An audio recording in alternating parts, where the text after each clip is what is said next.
everyone. In physics classes, we are doing second chapter of class 12, that is electrostatic potential and capacitance. And our today's topic is we are going to find out the capacitance of a parallel plate capacitor with a conducting slab.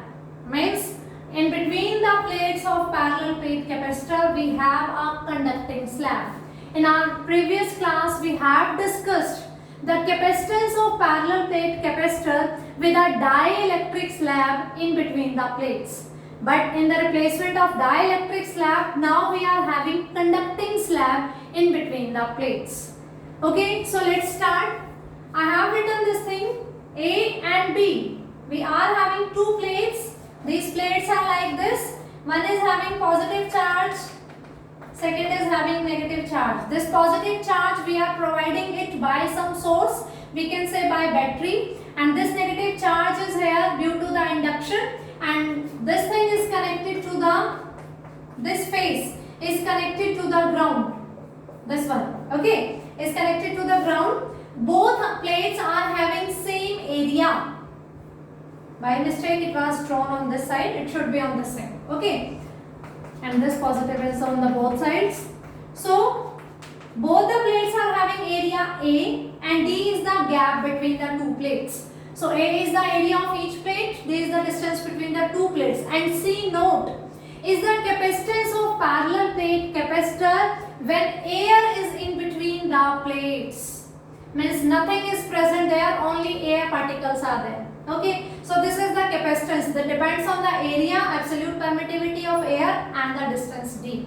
Now we have a conducting slab. Conducting slab means a material which is conductor. Conducting slab is mean that a conductor is present in between these plates. Okay, so its capacitance will be given by C is equals to charge upon potential. Potential between the plates. What is the potential difference between these two plates and what is the charge? This ratio will give us the capacitance of this system, means when a conducting slab is in between the plates. So we are going to find out these two values. Okay, charge. We know that spherical charge density is given by charge per unit area. In our each and every class we are repeating this statement daily. Surface charge density is charge per unit area. So charge is equals to surface charge density into area. Sigma is the surface charge density of these plates and A is their area. So charge is given by this one. And what about the potential? For potential, we know that the electric field intensity is related by the potential by this relation. Electric field intensity is the potential gradient dV by dr. This is the thing, the small change in potential with respect to the small displacement. If we look for a hole, we can write it like this. Potential per unit length. Okay, this is electric field intensity. This is the ratio of potential to the total length. And if we talk about the small elements, we can write it like this. And this negative sign is for the direction only. Magnitude time, we are not going to consider this negative sign. Okay, in previous classes also I am repeating the same thing. Who are attending the classes regularly, they know this thing very well.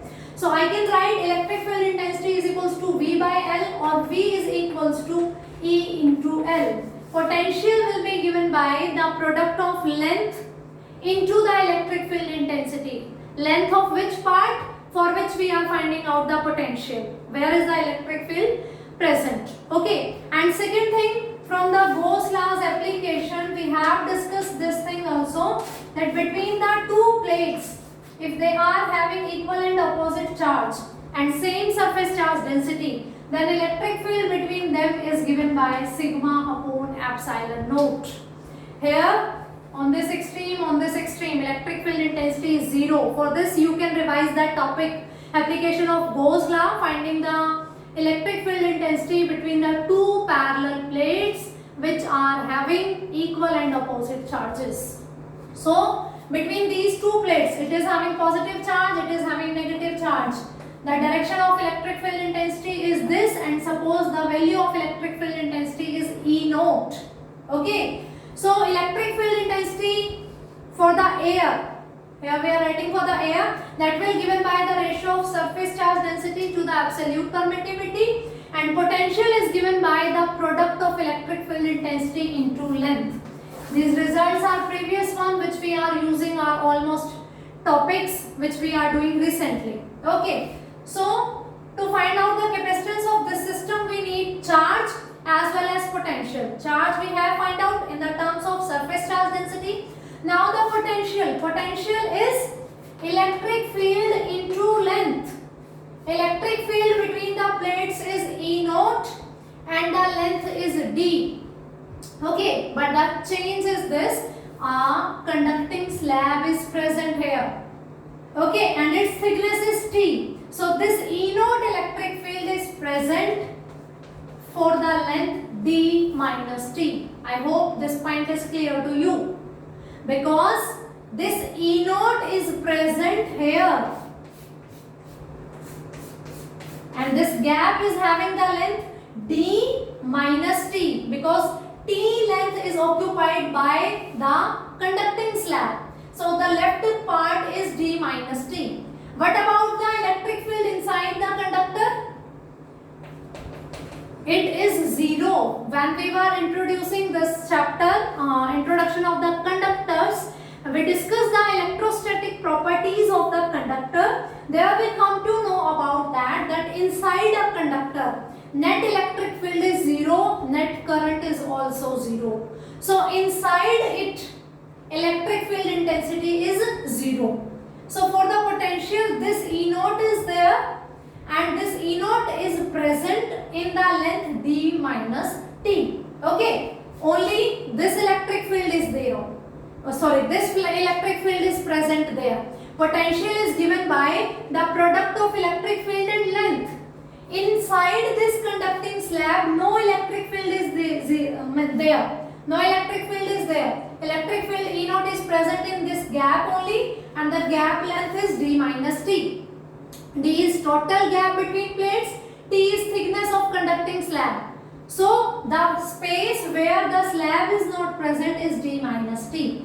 So potential will be given by this one. I get the value of Q, I get the value of V. So I can find out the C. Also put here the value of electric field intensity, that is sigma upon epsilon naught into D minus T.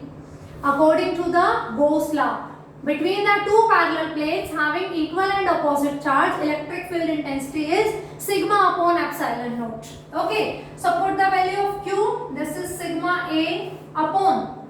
The value of V is sigma upon epsilon naught into D minus T.